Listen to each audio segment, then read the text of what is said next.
Allah Subhanahu wa taala Tuhan kita ni kepada penghuni syurga. Apabila Allah menampakkan diri dia, itu nikmat besar yang diterima oleh penghuni syurga. Kaifiat dia macam mana kita tak boleh bincang.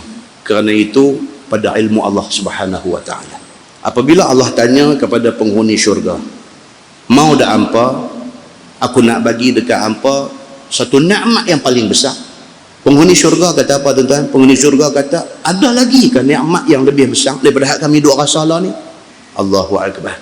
Masuk syurga tu dah tak tahu nak abang dah, hak depa dapat tu, ahli syurga ni hak depa dapat tu benda yang tak sangka depa dah. Penghuni syurga ni masuk ni, apa yang Tuhan bagi kat dia tu dia tak sangka langsung. Tiba-tiba Tuhan mai tanya, Tuhan kata, mau tak aku nak bagi satu nikmat yang lagi besar dekat apa? Terkejut depa ni. Depa kata, ya Allah, ada lagi ke nikmat yang lebih daripada hak kami duk dapat lah ni? Tuhan kata ada. Apa dia? Keredaanku. Tuhan kata. Takat tu ya, kita tak boleh terang lah. Macam mana tu yang kata nikmat keredaan Allah tu, panggil satu sastrawan negara pun dia tak akan boleh menceritakan keredaan Allah tu macam mana. Tak boleh cerita. Satu benda yang sangat subjektif. Kita tuan-tuan dapat keredaan mak kita, cukup lah. Tak tahu nak cerita. Tidur boleh lena, jiwa boleh tenteram. Pasal apa? Redha mak kita ada ke kita. Tuan-tuan boleh bayang satu orang yang tak dapat redha mak dia. Mak mati pun dah. Nak pi, nak tebuih kesalahan, tak boleh dah. Orang tua tu mati dah. Orang tua tu mati, orang tua tu pejam mata dalam keadaan tak redha dekat dia. Tuan-tuan baik, dia saja boleh cerita sengsara hidup dia macam mana. Pergi teriak di kubur, pergi hantuk kepala di batu nisan sampai berdarah-darah pun tak dapat keredaan tu. Orang tua ni tak ada dah.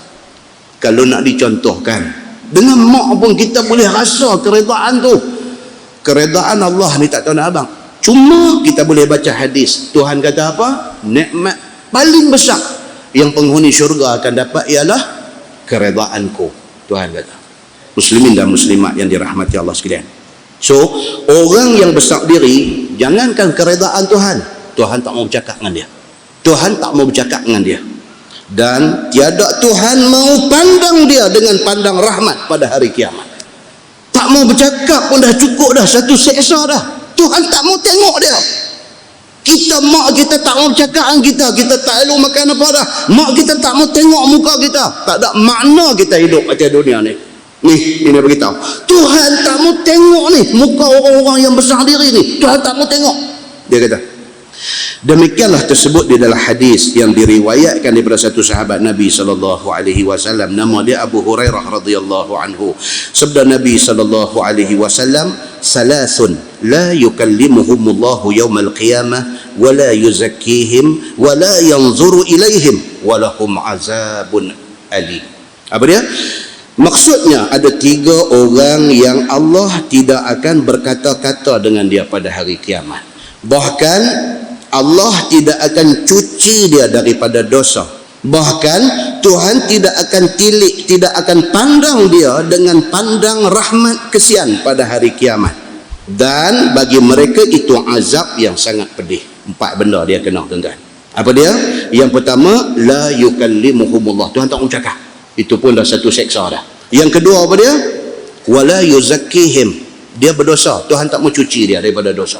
2. Yang ketiga apa dia? Wala yanzuru ilaihim. Tuhan tak mau pandang muka dia dengan pandang rahmat kesian. Yang keempat apa dia? Walahum azabun alim. Kena azab yang cukup pedih. 4 hukuman kena bertubi-tubi atas dia. Tuhan tak mau bercakap, Tuhan tak mau tengok dia, Tuhan tak mau bersih dia daripada dosa, Tuhan nak bagi azab dekat dia. Maknanya apa tuan-tuan? Cukup teruk lah. Ni 3 golongan dia nak abang ni cukup teruk. Siapa dia 3 golongan itu?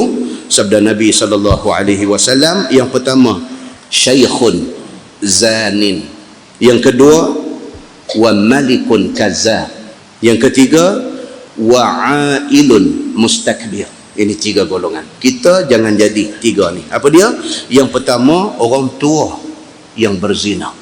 Wal a'yazu billah. Umur 60 duk pi padang besar, duk pi belah siang, duk pi berzina.